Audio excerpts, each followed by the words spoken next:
and get all your lovely questions answered and get everybody back on track for the new year. So, first of all, hi everybody. Welcome to those who are here live or those of you watching the recording. You are very, very welcome. Well done if you are making time to watch the recording because so many people don't watch the recording, which is, a pity because they would learn so much if they did. But you're all here, overachievers. And so well done. Big pat in the back for you. Okay. So Shalawaso Crier has the first question. And she says, I tried the gym program from the last Buns and Guns. My question is about chin ups. How do you build up to doing them when your starting point is a slow hang? Also, any advice on avoiding calluses when doing chin ups? Okay, so that's a really easy one to answer, first of all, about the calluses is wear gloves, right? That's what I do. I always wear training gloves because I really hate getting calluses. And I always have training gloves on. I find as well in Belfast in the winter, it's like super cold.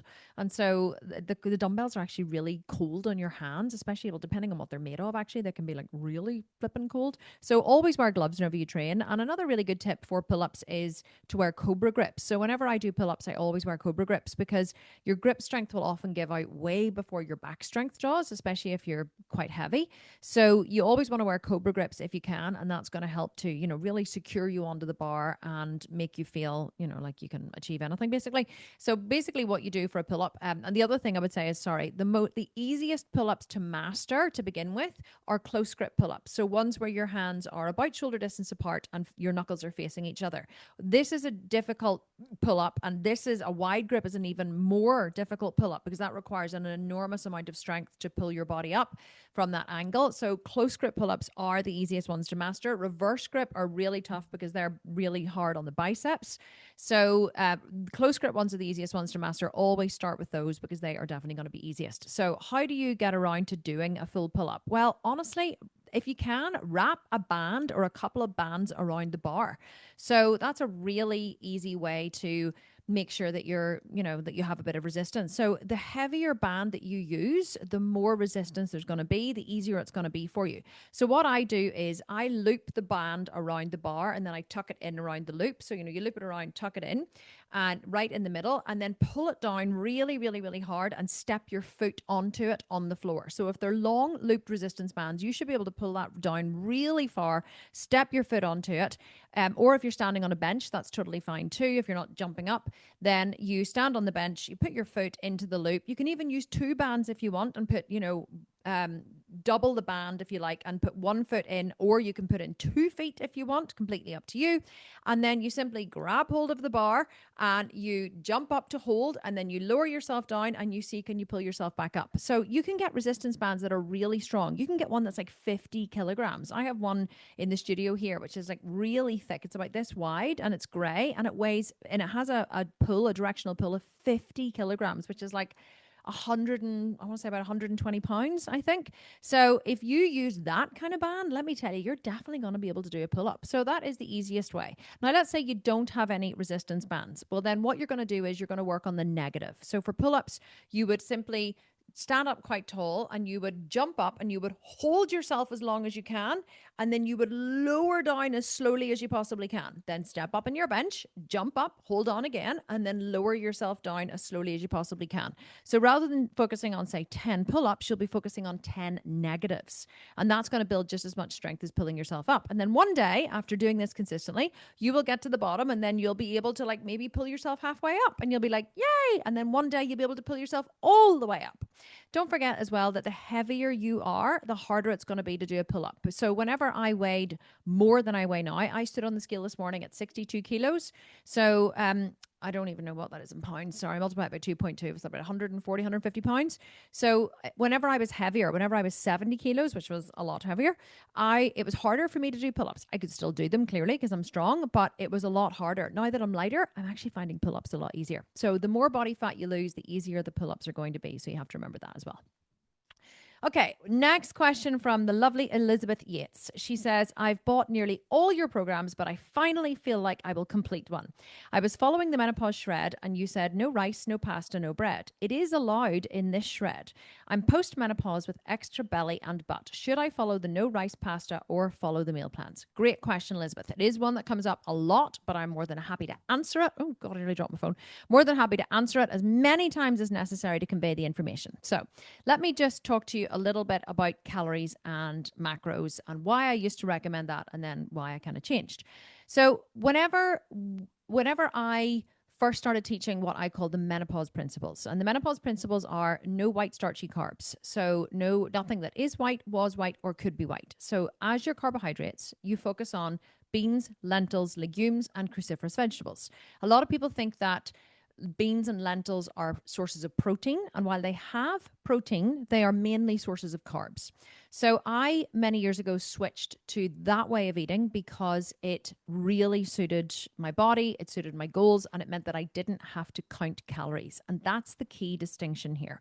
If you're not counting calories, then I would focus on no white starchy carbs, because you're much less likely to spike your blood sugar. You're much less likely to overeat. Whenever a woman is in menopause, your body creates insulin resistance within your cells to divert more energy to fat store. The reason why it does this is because the fat stores in your stomach and in your belly and your thighs are metabolically active, which means they can produce estrone, which is a weaker form of estrogen.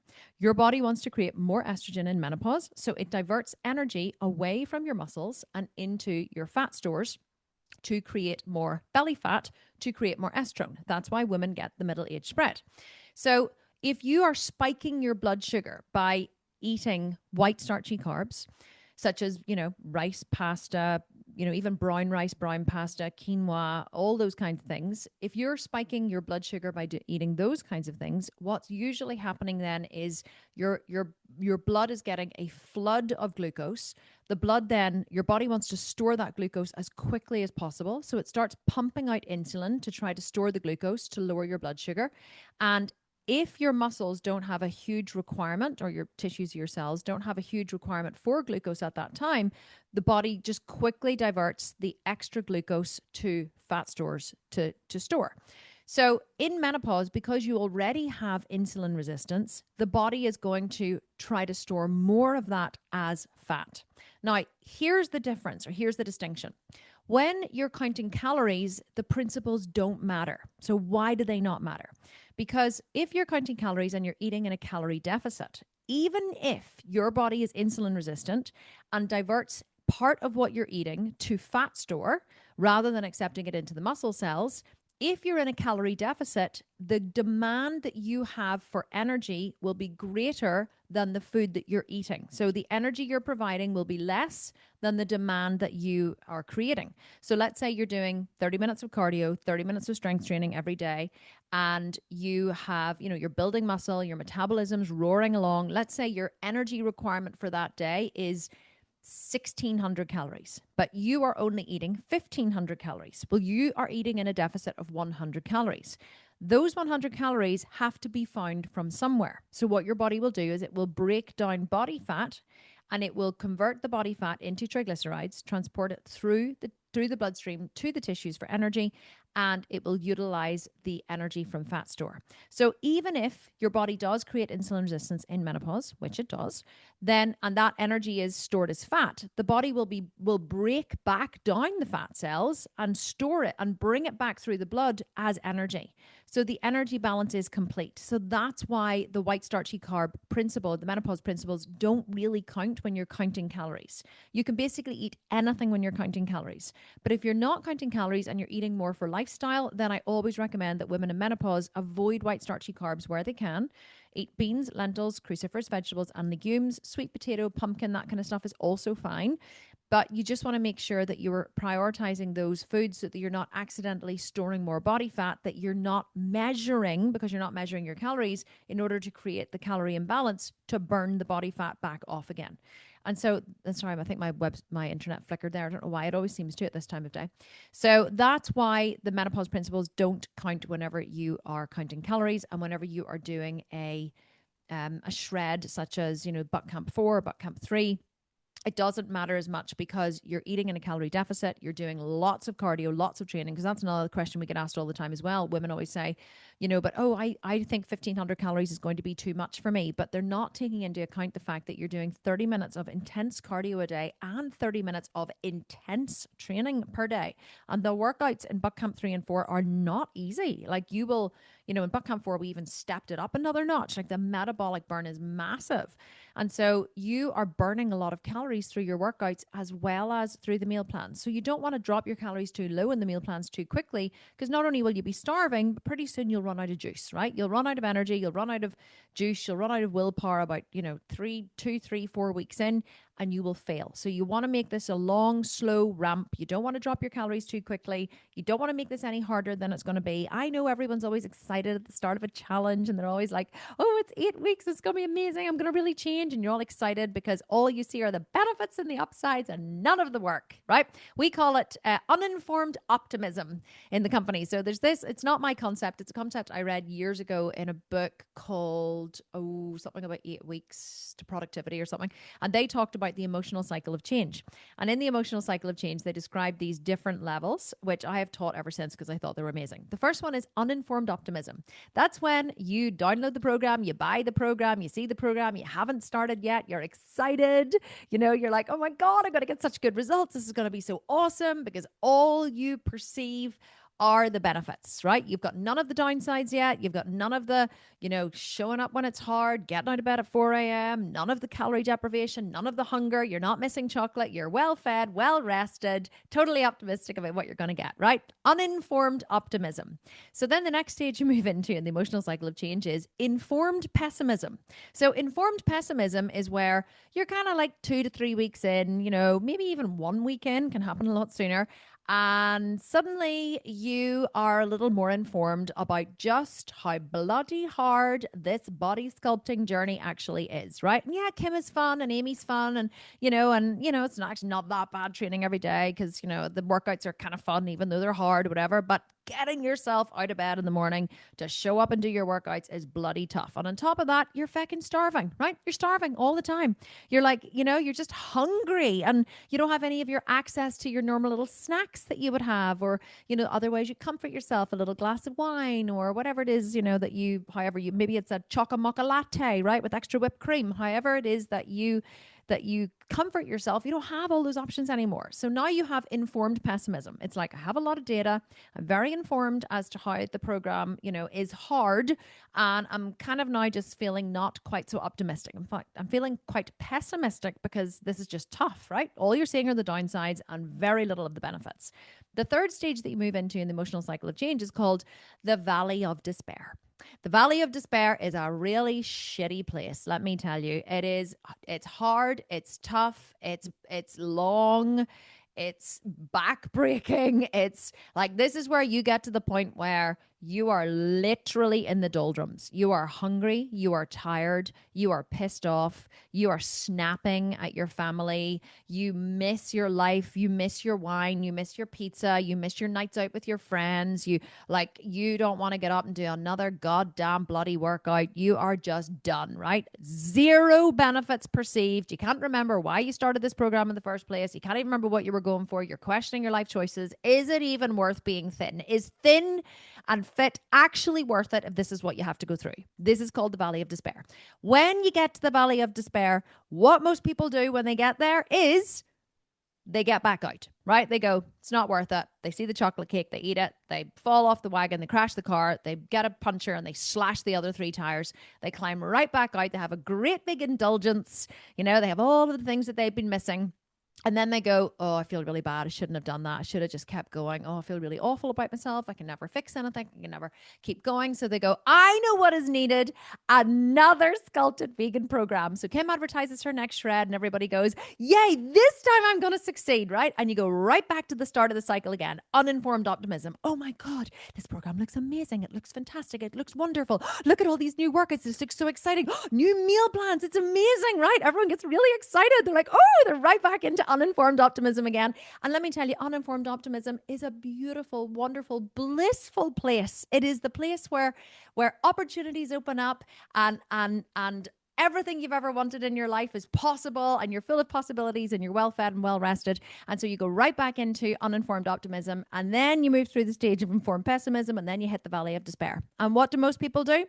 Jump right back out and go right back into informed optimism with the next shred program. And this isn't just in shred programs, right? This happens in life. This happens with jobs. It happens with relationships. It happens with learning a skill, a language, taekwondo, like anything that you decide to take on that requires work.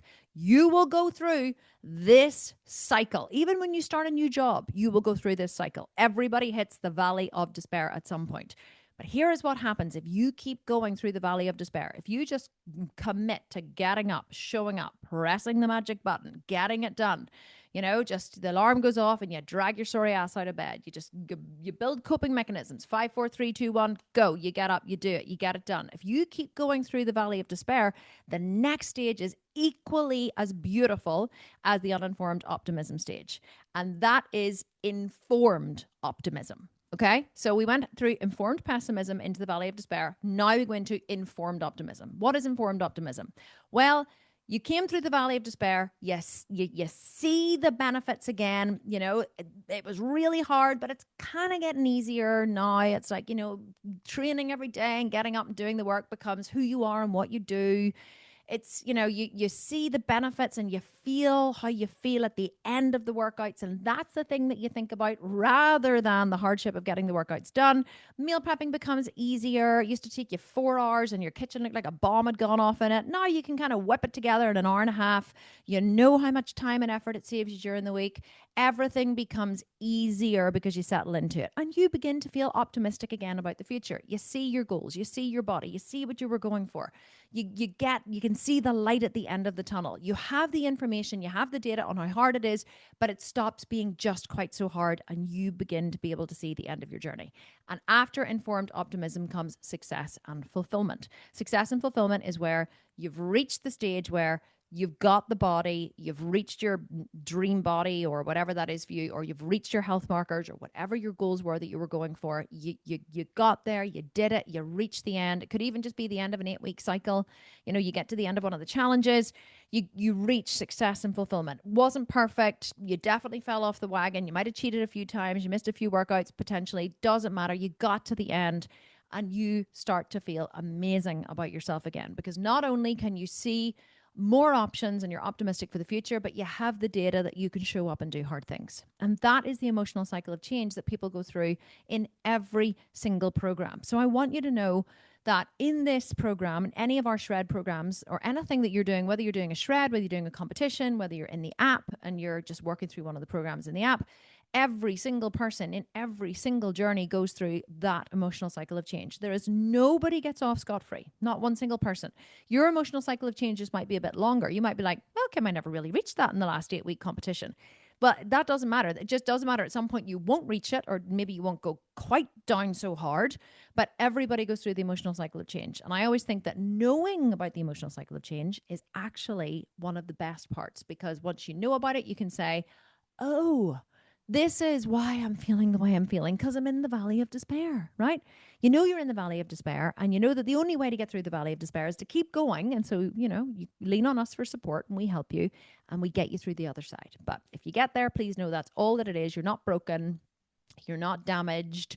You're not, all of the stories that you tell yourself about you can't follow through and you just can't do hard things. You can. You're just human, right? And you're going through the very, very human cycle that happens with every single new endeavor.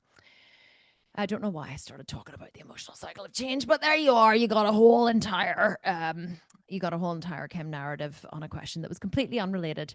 So let's just move on. Okay, Charity is asking, if I miss a workout or meal, should I just make it up or move on? You just move on, right? You miss a meal, you move on, right? Unless you're absolutely starving, unless you missed lunch at 1 p.m. and it's now like 4 p.m. and you want to eat your lunch and eat your dinner later, that's fine. But if it's dinner time and it's time to eat again and you missed your lunch, you don't try and eat dinner and lunch at the same time. Okay. So you just, put it behind you. The past is in the past. You missed a workout. You don't need to try and make it up. You don't need to double up on your workouts the next day. You're not going to get any better results if you double up on your workouts, because here's what's going to happen, right? So I've seen a few questions in one of the groups asking, would it be beneficial for us to do 2 workouts a day? Because I often hear Kim and Amy saying in the workouts, that I'll say, the workout you just did yesterday, we just did that half an hour ago. This is our second workout of the day. So I want you to know, and Amy has clarified this a few times in the group, right? That we don't do that because we really want to get better results. We do it because we have to. There is no way we can get through recording the content if we don't do 2 workouts a day. And sometimes we do 4. Now, not 4 strength, because we actually couldn't do 4 strength, but we do 4 15-minute workouts in a day sometimes. I've done 6 in a day before.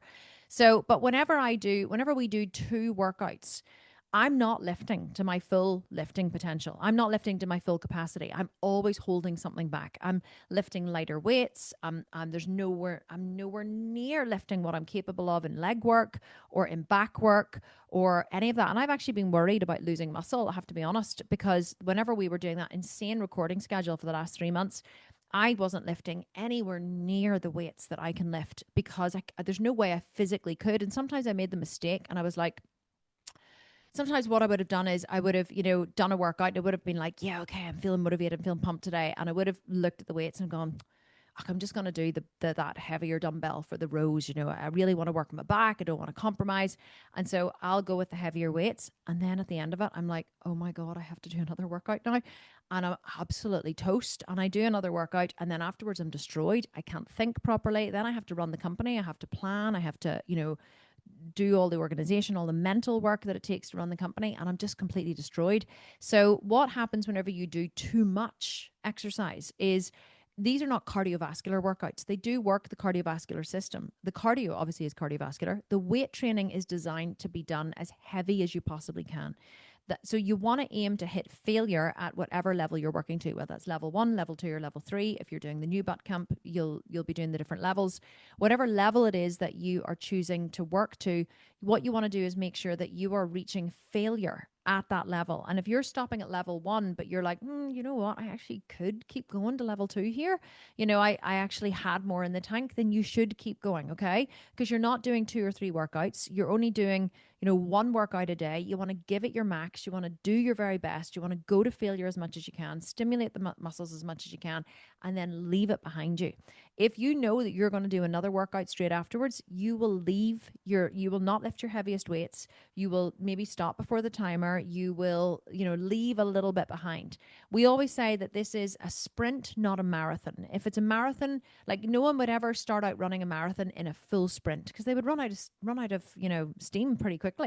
So they start off running a marathon and they conserve their strength. So that's kind of what you would do if you know you're going to be doing 2 workouts in a day. Whereas if you know you're only doing 1, you go to your max, you give it your all, you do what you can do. And when I say workouts, I mean strength workouts, by the way, not cardio.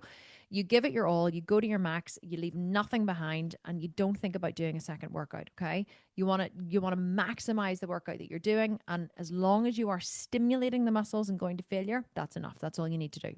Do you recommend adding steps or cardio, or should I let the program do its thing? Look, it depends on your goal. There's no hard and fast rule for this. My rule is always move as much as you can. So someone who is active all day on their feet, walking their dog, moving around the house, maybe they have an active job, maybe they're a postman or a postwoman, or they're a nurse and they're constantly walking around a hospital or whatever. Someone who's active is naturally going to burn more calories than someone who's sedentary. So if you get up in the morning and do your strength and do your cardio and then go and sit behind your desk all day and don't move, you're not going to burn as many calories as someone who decided to walk to work and then go out for a 30-minute walk in their lunch break and then maybe, walk on a treadmill for 30 minutes while watching TV in the evening, right? The more active you are, the more fat you're going to burn.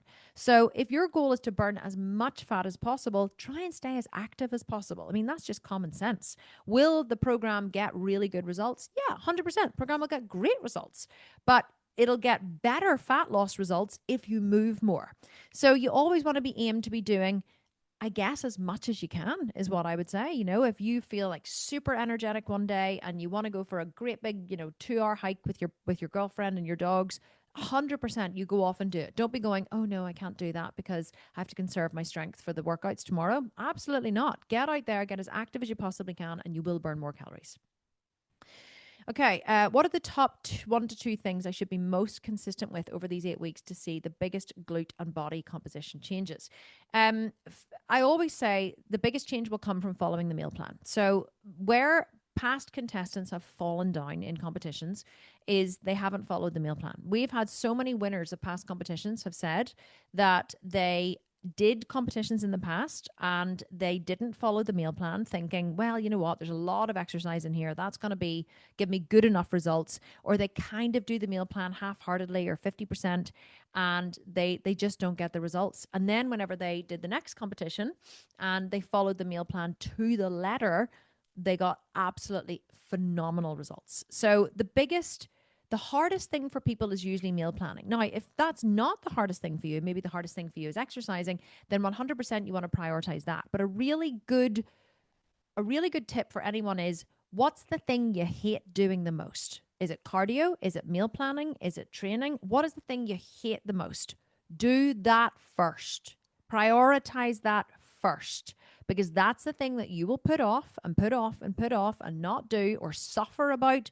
It'll create you so much mental angst. If you put it off and put it off and put it off, you will have it hanging over your head the whole day. You maybe won't meal plan, and then you'll be kind of, rushing around trying to find food, trying to throw things together during the week. You'll probably be starving, and so you'll just grab something quickly from the fridge. You'll, press the fuck it button. You'll fall off your diet, and then you'll beat yourself up afterwards. Okay. So you want to make sure that whatever the hardest thing is for you, do that first. For most people, it's meal prepping. Why is it meal prepping?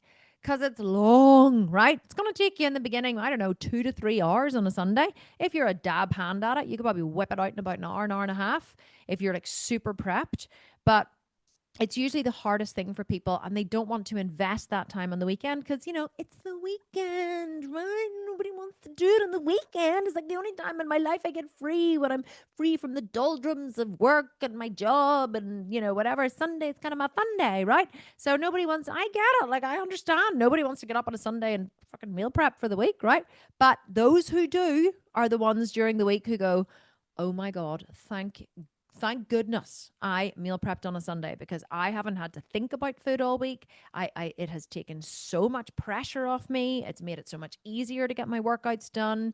If you try and prep your food every single day, it is so tough. And quite often the hardest part about meal prepping is actually just doing it, right? Just getting in there, getting the ingredients out, getting prepped. Like, that's often the hardest part. And I know, because I meal prep on a Sunday for my family. Like, I don't have a chef anymore, and I, on a Sunday, quite often will stand and prep like 3 or 4 meals for the week for my family. So I get up in the morning early. So I'm an early riser anyway. Sometimes I'll be in the kitchen at like 6 a.m. on a Sunday, and I will cook maybe 3 or 4 dishes, and I will prep a massive big vegan Sunday roast as well, and I will cook that. Sometimes on a Sunday, I spend the entire day in the kitchen. But during the week, let me tell you, when I'm busy and I'm doing these calls now on a Tuesday, and I would normally have to go home and try and think about what I'm going to cook for my family, because when I wake up in the morning, like, I'm just eager to get to work. I love work. So I'm eager to get to work and get started. And I don't want to have to think about cooking. So honestly, see, during the week, to go home and go, there's that delicious meal that I cooked during the week, and just to pop it in the oven, it takes so much mental and physical stress off me. So I would say make sure that you meal prep on the weekend. That's the thing that will give you the biggest success. But there's a big but coming. Whatever is the hardest thing for you, prioritize that first. That's my second top tip. Yeah, hate the cardio, get it done first.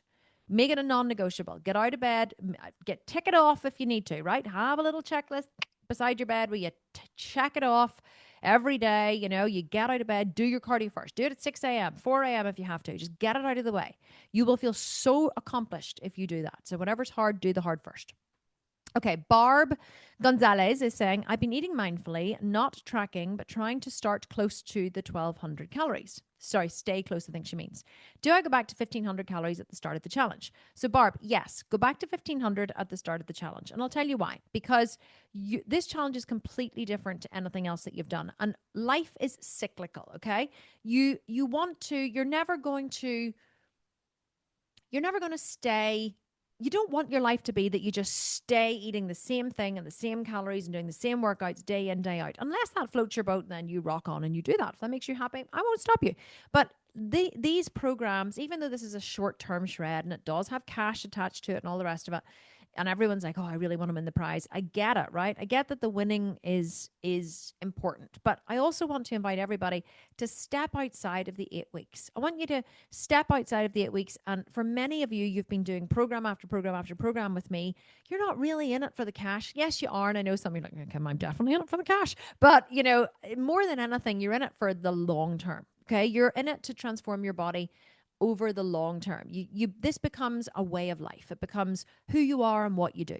And so you want to really think about this as a long-term strategy. And what matters the most over the long term is consistency. And I know I'm always banging on about consistency over perfection, but it is just so important to recognize that you cannot transform your body overnight. You can make great strides in 8 weeks, 4 weeks, 12 weeks, these shreds and challenges, but it took a long time for you to get to where you are now. If you're in a position where you're overweight, you don't have a great amount of muscle mass, you're unhappy with your body, it didn't happen overnight. It didn't happen in 8 weeks. It didn't happen in 12 weeks. It didn't happen in a year. It happened over years and years and years and years. And so but it was pleasurable, right? It's kind of fun to allow yourself to get overweight, because it involves eating and doing fun things that don't involve exercise quite often. So it's kind of pleasurable to get here. It's not so pleasurable going back. Okay. So, but because it's hard and it's not pleasurable and we're impatient, because quite often when we decide we want something, now I'm not speaking from personal experience here, clearly I'm talking about, I've heard other people do this. No one here in this call, of course, but I've heard that there are people in the world who are like super impatient and they decide that they want something and they want it now, like yesterday. Like I've decided I'm going to be thin and I want to be thin tomorrow. Okay. And if not tomorrow, then the next day. That's fine. I'll wait till Friday if I have to. But if you can't do it by Friday, then I'm sorry, but I'm going to be very upset. Right. And so you get them on a plan and they're eating, 1,200 calories and they're doing 2 hours of cardio a day and they're training and they're whatever. And then they're like, Kim, is there anything I can do to make it go faster?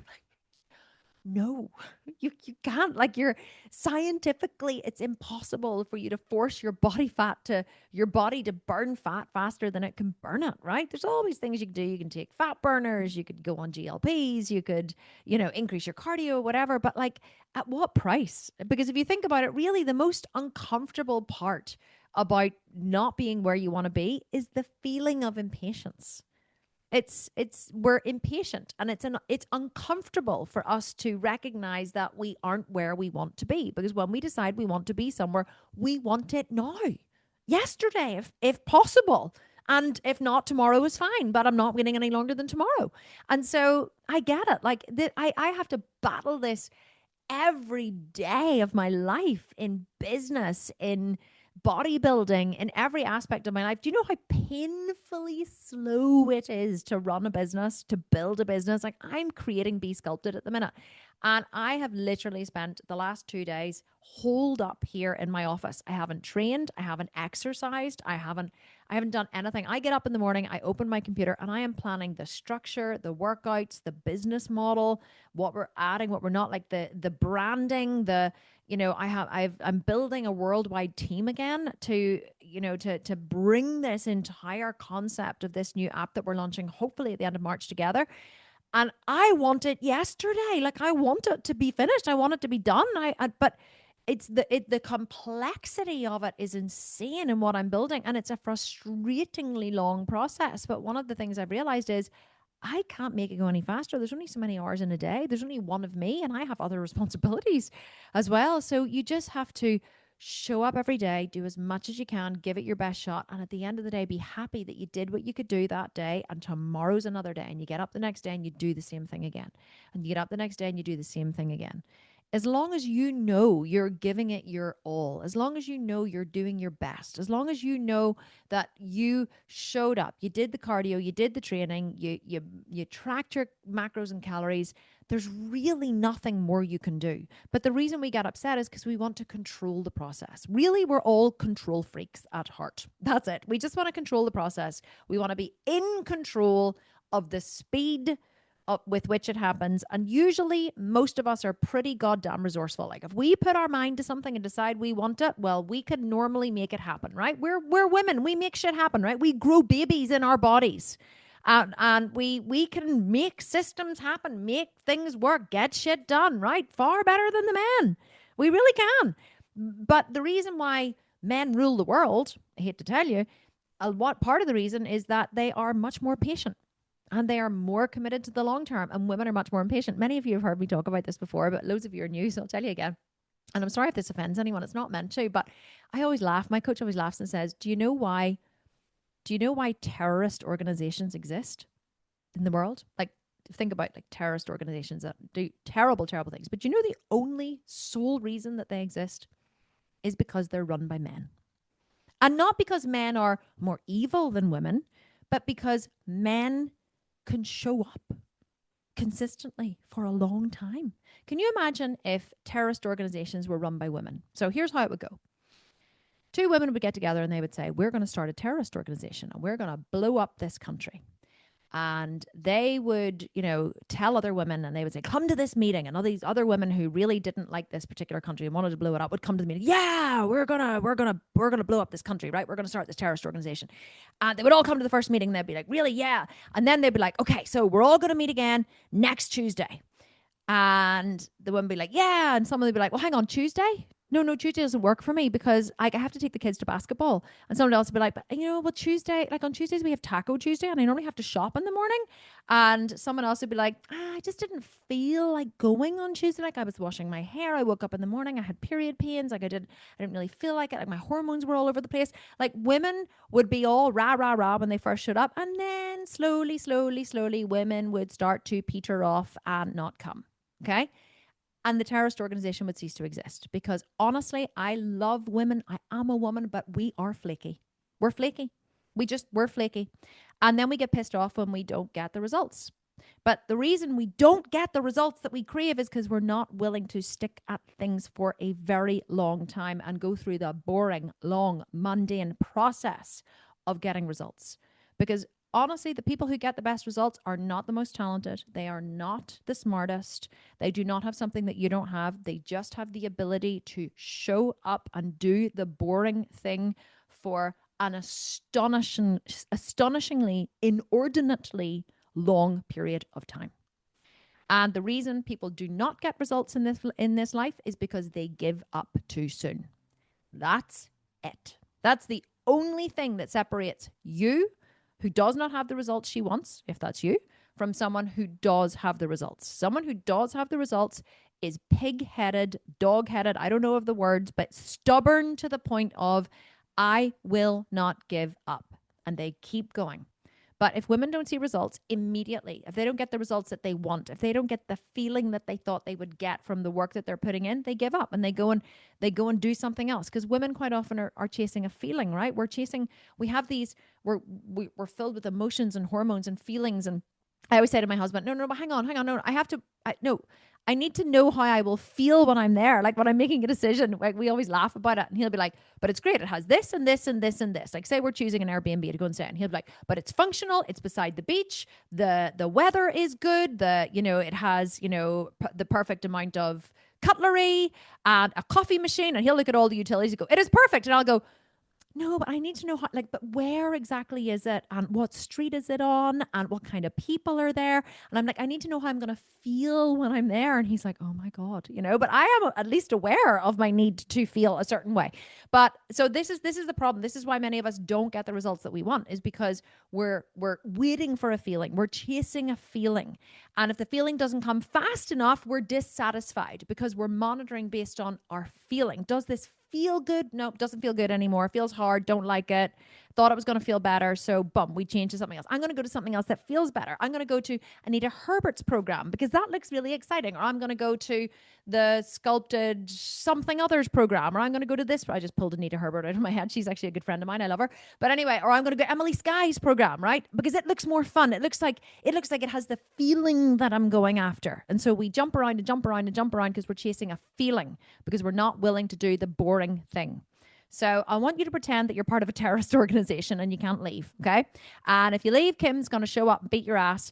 And you just have to show up, do the boring thing every bloody day, and know that the boring thing is the thing that is working. You may not be where you want to be right now, but you certainly won't be there if you give up, okay? You definitely won't be there if you give up. It's not going to happen the way you want it to. It's not going to happen as fast as you want it to. It's not going to happen in the way that you want it to. It's certainly not going to happen how you expect it to, but it will happen eventually, outside of how you think about it, feel about it, see it happening, have written it down on your vision board, whatever. None of that matters. It will happen exactly as it is supposed to happen. That is one thing I do believe, whether you believe in God, the universe, Allah, whoever your whatever you believe, whoever your God is, it will happen for you in exactly the way it's supposed to happen for you. And you cannot control it. You cannot change it. The only thing you can do is keep showing up every day and doing your best. Not perfectly, but doing what you can do every day. A little thing towards your goal every single day. And eventually, if you don't give up, you will get there. And that is my goal for you. Okay. Is there any reasoning, Hope is saying, Hope Frisu, in staying at 1,500 calories for the first 4 weeks? In past shreds, we've dropped calories by 100 every 2 weeks. In the second half of BC4, we moved down to 400, 1,400, skipped 1,300, and then go down to 1,200 for 2 weeks. Any reason? So it's so funny how many questions I've had about why is there no 1,300, right? People are like, there's no 1,300. I've had so many questions in customer service about, can you explain the reasoning behind going from 1,400 to 1,200? And I'll tell you the reason why, okay? Because honestly, through years and years and years, 10 years of running this company and seeing the results and coaching people privately and through my own bodybuilding journey, I have realized that jumping from 1,400 to 1,300 to 1,200 makes zero difference than jumping from 1,400 to 1,200. So I just decided I would give you all an extra week at slightly higher calories. That's it, right? That's it. So there is no reason behind it other than it's going to be really hard for you for 2 weeks at 1,200 calories, and enjoy the 1,400 calories while they're there, because it's the calorie drop that matters, not really when the calorie drops. Like I've done shreds where I've gone down 100 per week for say 12 weeks. I've done shreds where I've gone down 50 per week, 25 per week for 8 weeks or for 12 weeks. I've done shreds where personal shreds in my own journey. I've done ones where I've jumped down 200 calories every 2 weeks. It actually really doesn't matter. The reason why the calories drop is to create more of a calorie deficit, but also to stop your body from down regulating to the lower calories. Your body won't down regulate in 14 days. Now, if you were to stay there, for a much longer period of time, then it probably would down regulate. So why 1,500 for the first 4 weeks? Well, there's an easy answer to that too. I don't build these programs specifically for my current customers, right? I love you all and you're amazing, but this program is not built for someone who's done shred after shred after shred after shred, right? So a lot of you have been with me for a long time, and so you've done program after program after program after program sequentially for the last 6 months, because we've been like launching a lot of programs, and now you're like, but I've just come off 1,200 calories, so this doesn't suit me. But the program wasn't personalized for you, said with love. It was designed for the masses. And so the program being designed for the masses is designed to get maximum results in minimum amount of time.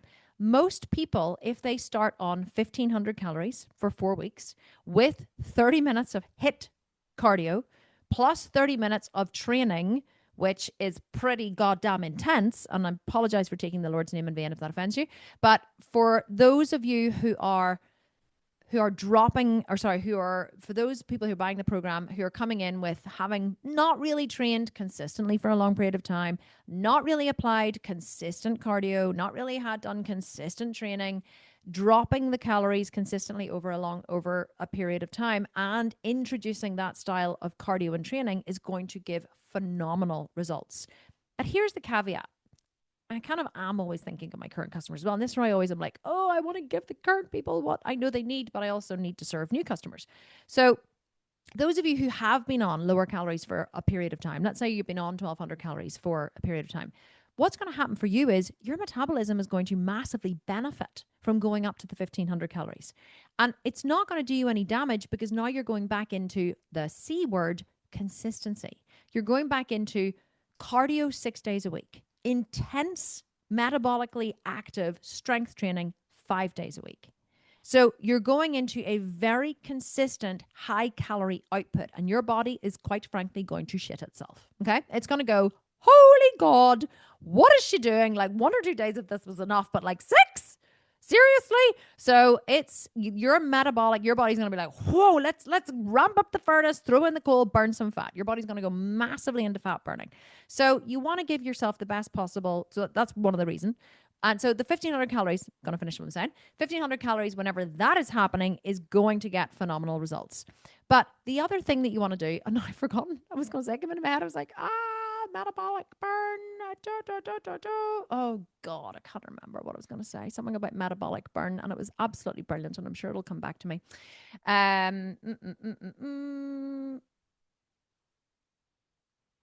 Oh, honestly, can't remember. I'm really sorry. You're all like, pearls of wisdom, Kim, you're just leaving us hanging. So can't remember what I was going to say, but I'm sure it'll come back to me. But anyway, the program, hang on, it's coming. The program, no, it's gone. Sorry. So the program, oh my God, that's so annoying. What was I going to say? Anyway, look, the program works. The program works whether you are coming off the back of a shred, whether you're coming into a shred, whether this is your first shred. The program just works, right? Here's what I was going to say. Come back to me now. It's not, again, it's come back to that word consistency, right? It's not being perfect. It's not like, oh my God, I was on 1,200 calories and now I'm going to go to 1,500 calories and that's going to wreck my progress. You have to remember you're aiming for consistency over a long period of time. I really want all of you to lift your mindset out of 8 weeks. Yes, it's an 8-week program. It's a great goal to have, great goal to get the end of. But I really want you to start thinking about the long term. I want you to start thinking about the, what's going to happen after the 8 weeks. I want you to start thinking about, where you're going to be in a year. Okay. So the consistency of following the meal plans, the consistency of doing the diet, of doing the training, the consistency of doing the cardio. Like if you feel like that's what's going to get results. And if you feel like you're going to hurt your efforts in some way by going up from say 1,200 calories, if you were on that in the last shred, going back up to 15, then do your cardio harder. Okay. Buy a weighted vest. Do your cardio wearing a weighted vest. You might die, but that then you're dead. So, but you try and jump more, or if your knees are dodgy and you can't jump, try and increase your intensity in the workouts. You don't always have to lower your calories to get results. I would always try and increase my intensity in the workouts first before I would ever lower my calories, because I love food.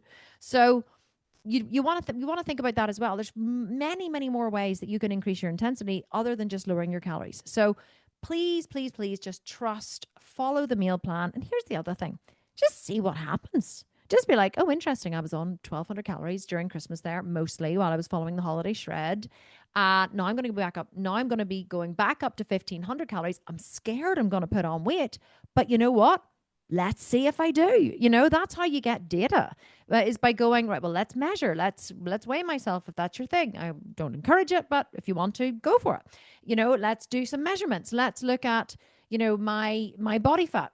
Let's take my weekly pictures. Let's see, is my hypothesis correct? Because too many of us get vested in, if I do that, I'm going to put on weight. And you're like, well, how do you know?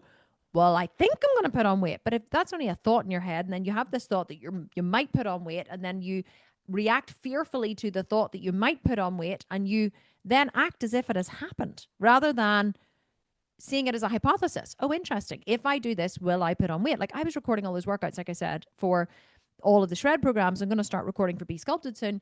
And I was scared in case I was going to lose body fat. I was like, not body fat, muscle. I was like, I'm definitely going to lose muscle from doing these lighter weight workouts, because I can't go to my full lifting weight because I'm having to record so much. And I keep looking at my body, checking my body, looking in the mirror, looking at my legs. I'm like, wow, no, muscle's still there. Like it's just, I'm only 2 kilograms lighter than I was. And I have lost an insane amount of body fat. So I don't imagine that any of it's muscle. Yeah, my legs probably are a little smaller, but that's fine because I don't want massive legs anymore. I definitely don't have as much chest muscle as I used to have because I stopped training chest. Not completely. I still train a little bit, but I stopped doing 70 kilo bench presses for 10 reps. So I have lost muscle strategically, but in all the places that I want it, my shoulders and my back and my glutes and my legs, it's still there. So it was a big experiment for me. It was like, well, let's see what happens. Because here's the other thing. I know that if I do lose muscle, you know what I can do? I can put it all back on again. So if you do put on body fat, well, you can just lose it all again. You know, that's the great thing about staying on this journey for a long time. You stop being fearful about losing something because you know that you can just get it back again.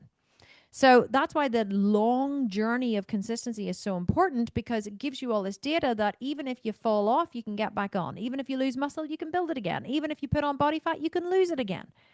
You know, if you lose too much body fat, you can put it on again. You know, all of these options are open to you, but many of you don't know that they're open to you because you've never stayed consistent long enough to actually get results. And staying on the journey for long enough and failing on the journey, like failure is the thing that teaches you the most. If you don't fail, you don't learn. If you have a hypothesis and then you try what you hypothesize and you succeed, you learned nothing, because you had a hypothesis that if you did this and this, you would get this result. Then you do this and this and you get the result. You have learned nothing because your hypothesis was correct. But if you fail, then you learn, oh shit, that didn't work, or that and that worked, but not that and that. Oh wow. So then when someone says to you in the future, hey, I was going to do this and this, you'll be like, no, that be open to the fact that might not work. And here's why it might not work. Because I tried this and this and I got this result instead. They're like, oh wow. You see what I mean? Whereas if you never fail, you don't have any data.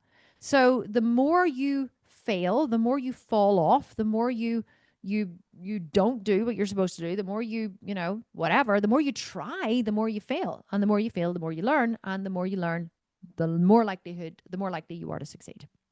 Okay, let's get a few more questions in. Kelly is asking, can we add the seitan recipe to the hub? Yes, I'm sure we probably can. Not to the hub. We'll probably add it into the Facebook group. Deborah is asking, do we calculate protein intake by ideal body weight or current body weight? You don't need to calculate protein because we've done it all for you. But if you are curious about your protein, your protein intake is always on lean body mass. Now, the reason why we say lean body mass, that means how much muscle do you have? You can say take your current weight and multiply it, like eat 1 gram of protein per pound of body weight or 2 grams per pound of body weight if you want. But that's assuming that you are of a low body weight or a low BMI. If you are, say, 200 pounds and you eat 200 grams of protein, you're going to be eating far too many calories. So you always want to look at your lean body mass. What is your body mass without body fat? How do you calculate this? Well, you take your body weight. Let's say it's let's just round it up to 100 pounds, okay, just for ease. So you are 200 pounds in... No, let's say 200. You're 200 pounds in weight.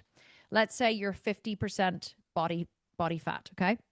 So you're 200 pounds, you're 50% body fat. That means that 50% of your body is fat. So the other 50% is your lean body mass. So you are 100 pounds of muscle, tendon, ligament, bone, water. So you would calculate your protein intake on that minus the body fat. That's the technical way to do it. Okay, how much water should we drink a day? As much as you want, my love. I aim for about 2 liters of water a day. I think that's about 32 ounces or 40 ounces we worked out. I need to figure out that so I can talk more in ounces for my American customers. But as much as you can, really. I don't really worry about water intake because I drink a lot of it. So if you're not drinking any, drink more. That's what I would say. Gillian Mary Smith. I did Buns and Guns and the Holiday Shred. Love it. Started butt camp this week. I'm heading to Vegas in week 8. Woohoo! My top half is very slim, but the old button thighs still pretty flabby. Yeah, welcome to the club. I remember you said it takes 1 to 3 years to change your body. Not 1 to 3 years. 3 years. Do I just need to keep on going and eventually the stubborn cellulite and fat will change and respond? Yep. Unfortunately, Gillian... refer to earlier rant, but yeah, unfortunately that is what it takes. And like the other thing I will say is on a woman, it really just takes so much longer for us to transform our lower body. Women always complain about it. They say, my shoulders are sculpted, I've lost body weight, my body looks amazing in the upper half and my lower half still looks terrible. My thighs are cottage cheese, my butt is flat, my legs are not shredded. What do? You just keep going and eventually it will come. That's the only thing I can tell you. It takes a long, long, long, long time. It probably takes longer than 3 years for your legs to transform. I would say 5 to 6 years for your legs to fully transform. So that is why I'm always preaching, think beyond the 8 weeks, go beyond what's now. And some of you are probably like, but I bought this 8-week challenge expecting to have completely sculpted glutes and smooth thighs in 8 weeks. No, sorry. It's like you might, but probably won't. But you will make a great change, but you're not going to look like a fitness model in 8 weeks. I hate to tell you. But you will, start to make great changes. But just like you would never make $1 million if you started a business in 8 weeks, or very, very rarely, you're never going to completely transform your butt and your thighs. It takes an awfully long time for women to transform this area, but you will make great gains. Will you make the gains that you want to make? Probably not. Because our expectations are very rarely in line with reality. And also, you have to remember, some people are just more genetically gifted. That's the other thing you have to think about, is that some people will build muscles in their glutes, faster than others, just because of their genetics and metabolism. So we can never know what our body is capable of, because unless we try, and our body will always be different than someone else's body. It will respond in different ways. It will act faster and burn fat faster in some ways, build muscle slower in other ways. You just have to see what your personal body is capable of, and then and try and be happy with it, which is very, very hard. I understand that. Okay, there was loads of questions asked, or added, during this Q&A, unfortunately, so I'm not going to be able to get to all of them. Let me see if I can whip through another couple. How would you meal prep the omelets for week 1? Non-vegan plan. Don't have time to cook in the morning. It seems like it would be gross to microwave them. I just eat them cold, right? So, or just microwave them. Yeah, just heat them up and eat them cold. You see, when you're starving, you'll eat anything. So you gotta get over, you got to get over needing stuff to taste good and start thinking about eating like an athlete rather than eating for pleasure. Or you can just make them fresh, completely up to you. Lisa is saying, these coaching calls are essential support for me, and I make it a priority to tune in live. She says, but I've rescheduled my Tuesday morning workouts with my trainer. She doesn't actually have a question. She's just saying how much she loves them. That's amazing. Thank you so much. Marie is saying, I wish I had a question for you, but I don't, because your onboarding video was so thorough. Thank you, Kim. I love that. I love that you're watching the video. That's fantastic. Can I do keto with this program? Jovi Olivius is asking, substitute protein sources for grain, carb, calories. You can do whatever makes you happy, my darling. It is completely up to you. If that floats your boat and you love it, it's getting you good results, you rock on with your bad self. Seema Upal, if I can't find something to substitute an ingredient for the meals, can you just leave that ingredient out, or would it affect the amount of macros and calories? Nope, just leave it out. Don't sweat the small stuff. Consistency over perfection every time. The link isn't, some people are just saying the link isn't working for me. Barbara's saying the link in the email says scheduled for December 8th, and the link in this post won't work. Oh, well, that's really not good. I wonder why that is happening. We just kind of decided to throw this, to put this Q&A out to everybody today. I wasn't supposed to start in Bootcamp 4 until next week. And I was like, let's just start a week early. So I'm really sorry. There must have just been an error at the very last minute. So heads will roll. I'm telling you, heads will roll. Who's responsible for this? Tasha, find out who's responsible for this and fire them. It's probably Tasha. No, I'm only joking. It's not really. What else? Angela's asking, if we go out for a meal 1 to 2 times a month, would we just keep within the macros and calories? Yes, that is what you would do, as much as you can. Look, here's the thing. Life is not linear. Things get in the way. Meals out are part of the process. So here's what I do whenever I'm eating a meal out in a restaurant and I'm on a shred. I bring my protein with me. Okay. So because I'm vegan, obviously I'm always eating tofu or seitan or whatever. If you're going to a restaurant, you can probably, and you're non-vegan, you can probably order something very easily to be cooked very, simply. But if you're vegan, you're probably going to have to bring your protein with you. So I used to bring my protein with me.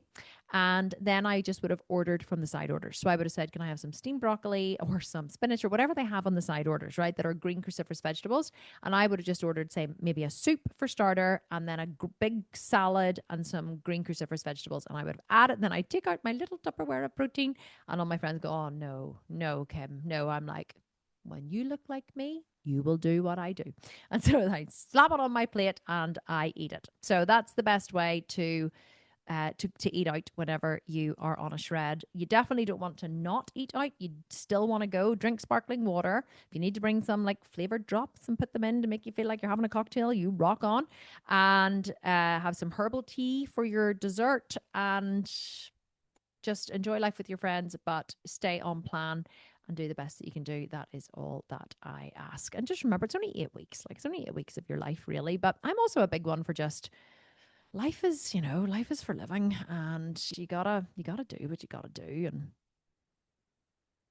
And if you fall off the wagon, you fall off the wagon. It's not like a big deal. Just pick yourself back up. Don't slash. If you get a puncture, don't slash the other 3 tires. Just fix the puncture and drive on. Get back on the road. Don't sweat it. You'll be doing fine. Okay. This was great. I missed you all so much. I'm so happy to be back. We're going to be meeting every week for the next 8 weeks. For those of you who are in Boot Camp 4, we combined these calls. I used to do one on a Monday and one on a Tuesday, but I decided to combine them all into a Tuesday for 2 reasons. Number one, I'm trying to plan Be Sculpted. And so I really just, my time is so limited at the minute. But also, I thought that so many people in the app are doing the challenges anyway. So the app people are doing Boot Camp 3, and anyone outside the app is doing Boot Camp 4. And we've also got the Extreme Menopause Body Makeover members join this call too. So I was just like, let's bring everybody together, and I'll try and get through all the questions. I got through all the questions today. It's not shocking. It's like I'll try and get through all the questions, and we'll all have fun, and we'll bring all of the energy of all of the groups together and make it one great big happy melange, because I think everything is so separate at the minute, and I'm really trying to kind of consolidate everything, bring it all together. So I was just like, let's get everyone together on a Tuesday, and we'll just have loads of fun. And I definitely had fun, so I hope you did too. So I will see you next week. If you're watching the recording or listening to the recording, thank you so much for being here, and I will catch you next week for, I was going to say, another episode of the Kim Constable podcast. I think my brain just like switched into finishing mode there. I will see you next week for another episode of the Kim Show, the Boot Camp Kim Show, and the app Kim Show. And have a wonderful week. If you have any questions, ask them in the group. Can't wait to see what you all do. Can't wait to get started. And I'm so happy that we were able to connect today. So thank you so much for being here. Sending you all a big hug and a big kiss. Love you all so much. I sometimes feel I should say it was my deepest and my greatest honor to train with you. But we're not training, of course. I should come up with like an end of call. I should come up with like a little gratitude piece for the end of the call. But I'll think of one for next week. Okay. Love you all so much. Have a great rest of your day. Bye. Thanks for being here. Bye. Bye now.